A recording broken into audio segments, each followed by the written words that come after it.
of having a beautiful facility like this is that we have, fortunately, a lot of people that have really embraced our efforts here and have supported us in services in kind and many nice donations. That would include our pond garden.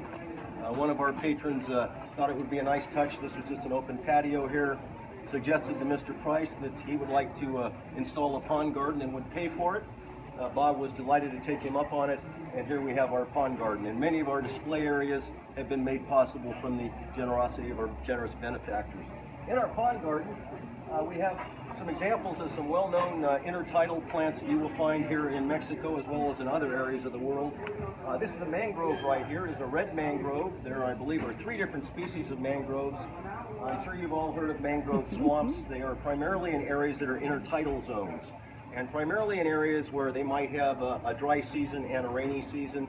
And this plant has a unique ability, because of its root system, to survive either in the water or out of the water or into the water. And those stilted roots you can see going in the water there have the ability to respire oxygen either out of the air or out of water. Now, during the dry seasons, the mangroves can be quite dry, very little water. And during the rainy seasons, they can almost be underwater in some cases, depending on how heavy the rains fall. Now, the mangrove swamps, very important for the ecology. A lot of fish and fowl and wildlife call the mangrove swamps their home. For example, here in Mexico, we have several species of indigenous wild crocodiles, and they call the mangrove swamps their home. And as a result, because those crocodiles are very endangered and threatened, in Mexico, the mangrove swamps are fully protected by Mexican law. One very recent nice case, if you are of the environmental camp, the Mexican Supreme Court slammed down, after a 10-year lawsuit, a new development that was going to be built in Cancun. The developers wanted to take out a mangrove swamp, and after 10 years of litigation, were not allowed to do so. So that was a good story. I'm going to editorialize here just a bit.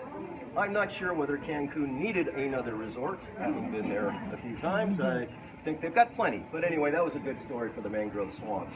Now, right here, this is a very small example of the national tree of Mexico. That is a Montezuma cypress. And it is a riparian tree, meaning it is found along freshwater stream beds and lake shores. This species of tree can grow very old and get very, very large. Of course, this one's not going to do so in our pond garden, but it is the national tree of Mexico, the species. And what is considered to be the national Montezuma cypress of Mexico is located in the state of Oaxaca.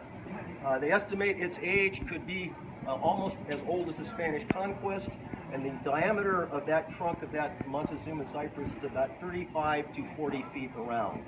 So it's quite a large tree.